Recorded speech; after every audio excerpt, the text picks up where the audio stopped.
From my earliest days, there was a focus on raising me not only as a good human being, but also as a lady. There were lots of dresses, of course, and because my baby hair was so fine and it was years before Velcro closures were invented, bows were scotch taped onto my head. Manners were learned fairly quickly, as my parents took my younger sister Julie and me out in public all the time. My dad is fond of saying, "You threw a tantrum in a restaurant once." And then there was the language. As young ladies, it was important for us to speak as such. Mom, being the one who was home with us all the time while Dad was working, influenced us the most in this area. For one thing, we were never allowed to say "shut up," ever. Whether we were having a disagreement or one of us was simply annoyed at the other for being too noisy, saying "shut up" was never an option. In my mom's mind, the phrase was as awful sounding as any curse word. Instead, we were instructed to say, "Be quiet, please."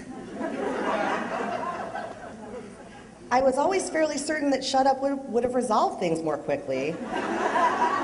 And it was definitely the phrase of choice of all of our contemporaries, but we went along with Mom's instructions to be respectful of each other and refrain from using it.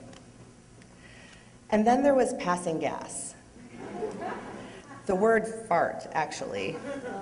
Even more embarrassing than the bodily function itself was what Mom made us say, instead of just calling it by its universally accepted name.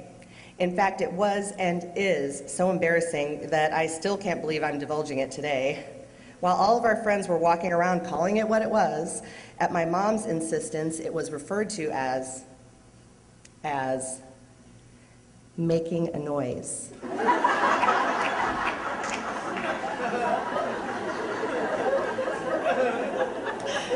The humiliation I felt when using the mom-required substitution kept me from mentioning it at all in the company of others.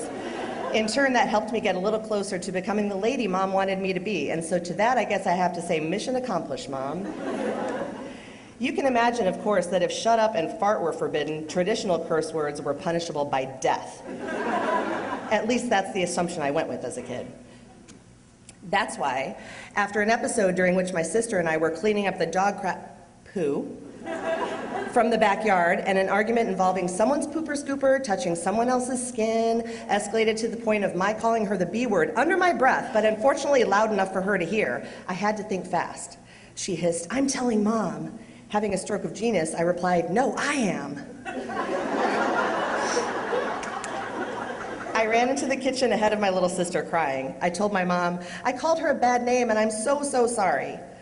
Mom asked what I had called her, and after I quietly told her through my tears, she simply said, "All right, just don't do it again." I couldn't believe my good fortune. I mean, that worked. It worked.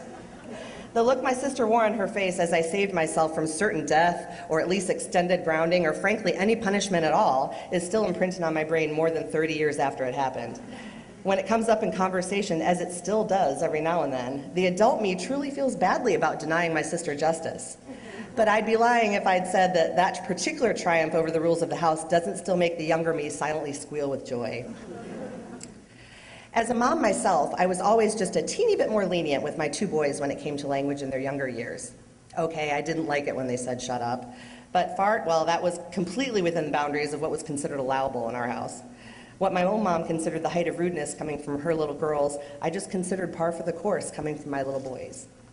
When they entered high school, cursing, actual cursing, was still a no-no, under our roof anyway. I knew all bets were off once they left the house. It's not like teenagers are out there speaking the Queen's English with each other.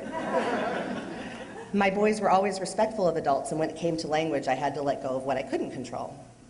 Now that my sons are in their early 20s, they are free to speak however they'd like, anywhere, of course, our house included. That said, they both still choose their words carefully when they're home. I have to admit that it amuses me when my 20-year-old realizes he has cursed in my presence and then feels the need to follow it up with a sheepish apology. The respect those two show others, myself included, is only one reason why I'm so proud of the adults they have become. As for me, even though I'm in my 40s, I rarely curse around my mom, but when it happens, I feel appropriately sheepish. When I'm with my friends, or when I'm in the car, or when I'm muttering to myself while working, or at any given moment on any given day. Okay, I'm not walking around speaking the Queen's English either. I do let loose with the foul language a little bit, okay, a lot, but I always consider my surroundings before speaking. I guess I can say that I'm pretty proud of the adult I have become too, darn it.